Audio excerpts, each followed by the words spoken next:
Hey, this will be some quick notes for Monday. It'll give you some insight on what you need to be doing for the rest of today. You'll need to watch the video to understand a little bit, but you should be able to get to work here in just a few minutes. If we just have y equals x, we have this line right here. I want you to understand that if a, because you know what, y equals ax, sometimes it's it's a slope, y equals mx. If the number in front of x is greater than 1, like 3 or 100, look how much more steep the graph gets. Here's the original graph, and see how much faster it's climbing? Here's the original graph. Look how fast this is climbing. So when the number is greater than 1 in front of x, you are more steep. And consequently, if the number in front of the x is a fraction, which is between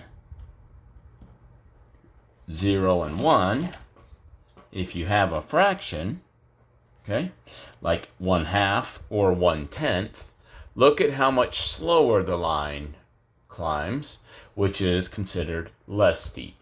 These are more steep and these are less steep. Okay, same thing if it's negative. That doesn't change anything. See, here's your traditional negative x line. Look how much more steep -3 times x and -100 times x are going to be, and how much slower -1/2 or -1/10 x drop.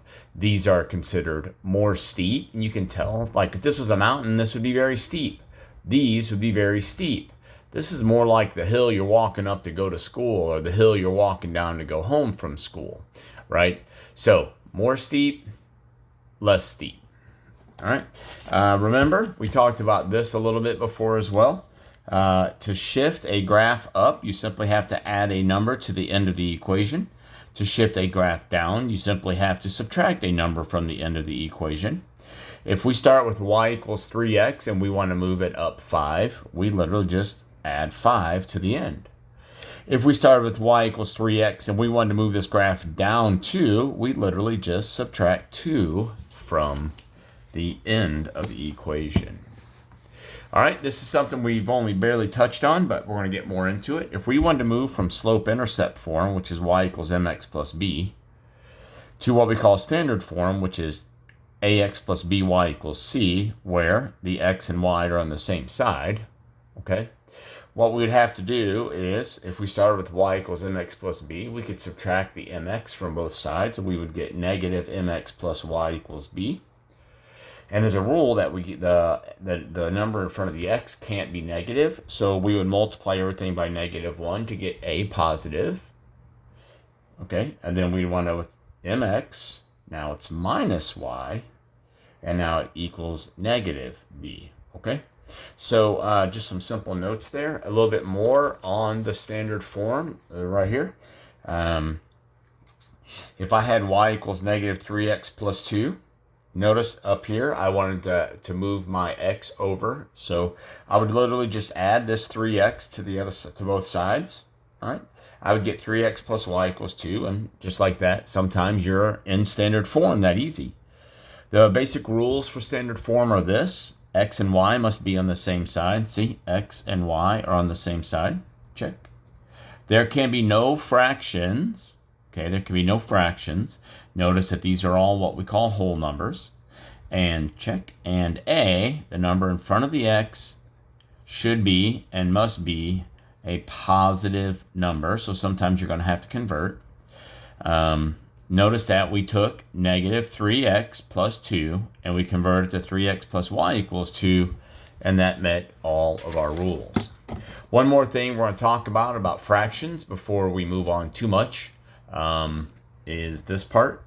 If you're told to clear a fraction, because remember down here in the rules for standard forms, you can't have a fraction.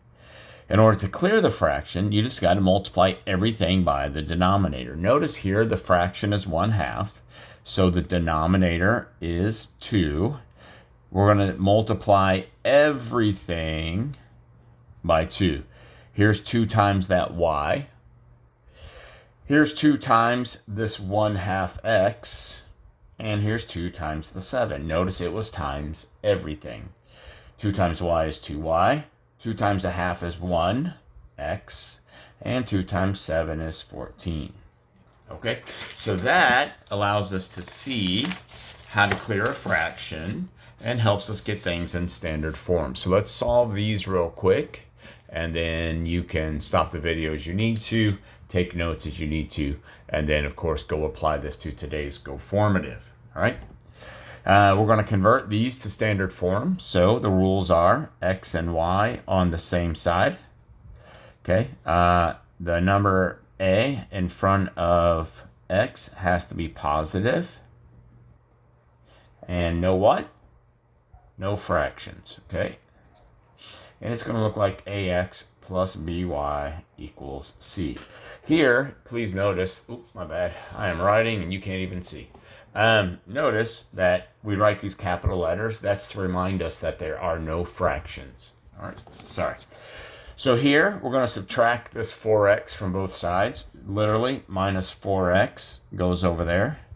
There's a plus y over there and a negative 7 over here. Are there any fractions? No. Are x and y on the same side? Yes.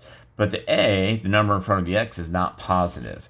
We would technically multiply everything by -1, but just remember that's the same thing as just changing all the signs. All right. Here we have one where we have to clear the fraction. Just like earlier, we need to multiply everything by 2. So 2 times the y, 2 times the 1/2 x, and 2 times the 5. So 2 times y equals 2 times 1/2 x plus 2 times 5. Okay, 2 times y is 2y. 2 times a half is, of course, 1x. And then 2 times 5 is 10. We have to subtract this x to the other side because x and y's have to be together. So we're going to get negative x plus 2y equals 10. And then from here, okay, this number cannot be negative, so we're going to multiply everything by a -1. There's that answer. Here's this answer. All right, last one is here.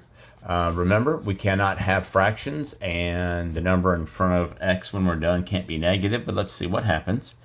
We'll multiply everything by 4. 4 times y is 4y. 4 times -1/4 is -1x, and 4 times -3 is -12. I'm going to add 1x to both sides, and I'm going to get x plus 4y equals -12, and just like that, we're done. All right, that's today's video. Go work on your Go Formative. Slow the video down and rewatch it if you have to, and I should be back in school on Wednesday. See y'all later.